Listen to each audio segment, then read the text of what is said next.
최근 서울 집값 상승세가 계속 커지는 가운데 지방 주택 시장 침체의 골은 더욱 깊어지고 있습니다.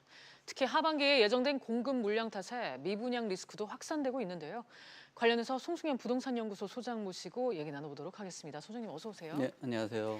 먼저 이 서울 부동산 시장 상황부터 좀 알아보죠. 서울 강남뿐만 아니라 지금 서울 전역 집값이 상승하고 이동 모자라서 호가가 널뛰고 있다는 소식이 이제 계속해서 들리는데요. 실제로 지금 시장 분위기가 어떻습니까?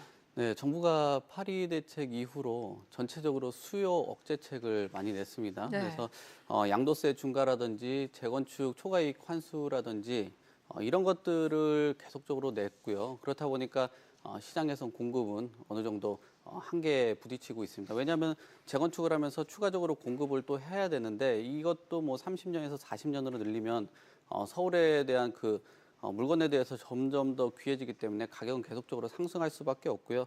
또 내년부터 종부세 인상으로 인해서 보유세가 좀 상승을 할 것으로 보여집니다. 그렇게 된다면은 우리가 여러 가지 물건을 갖고 있는데 보유세를 계속 낸다면 제일 좋은 거 하나를 갖고 싶거든요. 네. 여러 가지 있으면 앞으로도 가격이 좀 더 상승할 수 있는 집을 갖고 싶어 하는데 그 중에서도 제일 우선적으로 강남을 선택을 할 거고요. 또 서울에 있는 집을 또 선택을 할 겁니다. 그렇게 강남에 있는 집값이 앞으로 튀고 나가다 보니까 이른바 최근에 갭매우기라는 현상 때문에 강남에서 올랐으면 그 주변 인근 지역도 계속 따라서 올라갈 수밖에 없는 그런 현상. 그러다 보니까 서울 쪽으로 그 값이 계속적으로 주도를 하고 지방 같은 경우는 전체적으로 시장이 좀 침체되는 그런 부분 때문에 점점 계속적으로 양극화가 일어나는 그런 모습들을 볼 수가 있습니다. 네, 이에 반해서 지금 지방 부동산 시장은 극심한 침체에 빠진 모양새입니다. 집값 하락폭이 계속해서 확대되고 있다고요. 네, 그렇죠. 전체적으로 가장 근본적인 거는 공급적인 부분들이 너무 과잉입니다.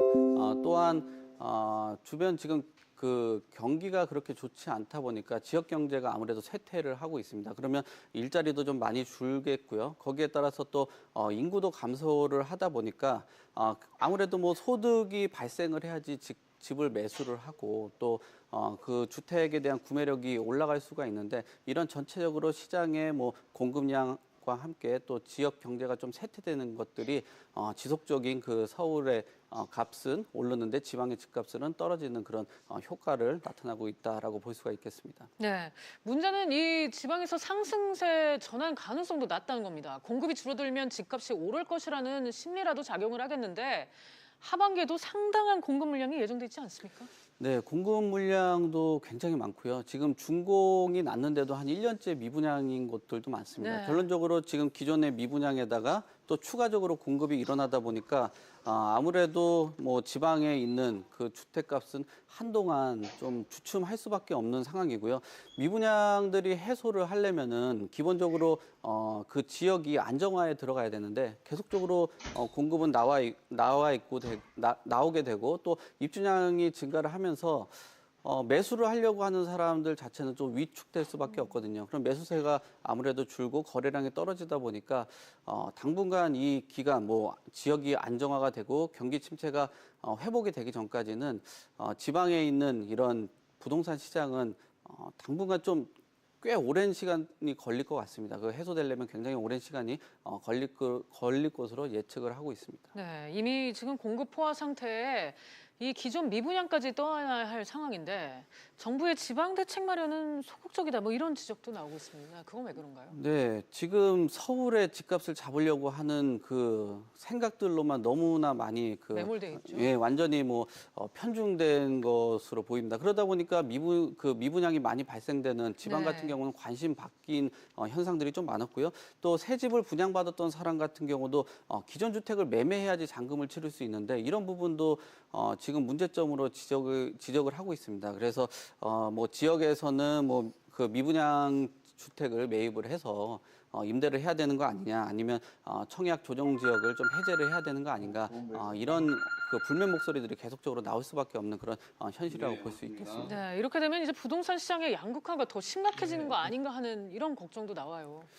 네, 양극화는 계속적으로 좀 심화될 수밖에 없어요. 이런 분위기로 간다면 규제보다도 거기에다가 또 호재는 또 더 많이 지금 계속적으로 발표를 하잖아요. 용산을 개발을 한다든지 강북의 어느 지역을 개발을 한다든지 여의도를 개발을 한다든지 규제보다도 호재가 더 셉니다. 그럼 집값이 더 올라갈 수밖에 없고 또 웬만한 주택들은 임대주택으로 등록을 해버렸어요. 그러면 시장에서 나올 수 있는 뭐 매매가 일어날 수 있는 주택들은 아무래도 줄어들었고요. 네. 집이라는 게 기본적인 인프라라든지 학군이라든지 이런 부분들이 존재를 합니다. 그래서 수요자가 원하는 주거 선호도가 있어요. 그 주거 선호도를 정부가 막을 수 있다? 그거는 쉽지 않을 것 같습니다. 현재 이제 해결책으로 제시되고 있는 게 청약 위축 지역 지정 그리고 미분양 관리 지역 제도 등입니다. 이 제도는 무엇이고 또 이걸로 어느 정도의 효과를 거둘 수 있다고 할까요? 효과는 뭐 과거에 이렇게 쭉 보니까 좀 시간이 해결해 주는 거지 이거로 단순히 효과를 발휘했다라고 저는 뭐 생각하지는 않습니다.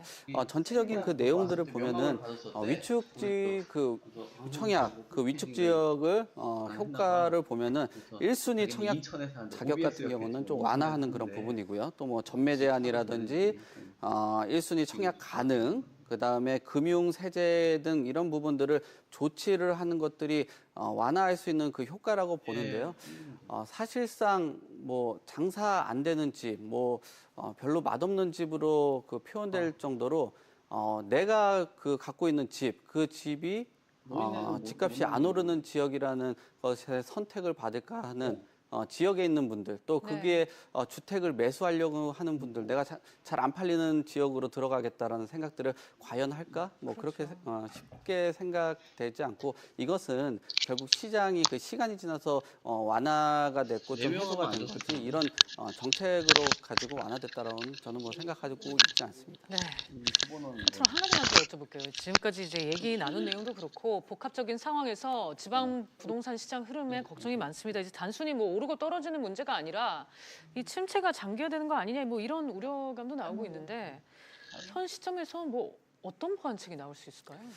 네, 어떤 해당 지역을 너무 규제를 하면 그 지역이 규제만이 아니라 그 인근 지역까지도 약간 규제적인 그 압박감이 들어갈 겁니다. 네. 또 전체적으로 보니까 뭐 부동산만의 문제는 아닌 것 같아요. 부동산과 함께 주변 일대 부동산이 좀 살아나려면 어느 지역 뭐 기업도 좀 유치를 해야 되고 거기도 일자리도 일어나야 되는데 전체적인 시장 자체가 부동산도 규제, 기업도 규제한다는 것으로는 부동산을 해결하는 데 있어서는 답으로 볼 수는 없다라고 생각을 하고 있습니다. 네, 이 부동산을 살리는 데는 부동산 자체만의 문제가 아니라 정말 여러 환경, 인프라가 많이 엮여 있는 것 같습니다. 소장님 오늘 말씀 여기까지 듣겠습니다. 감사합니다. 네, 감사합니다.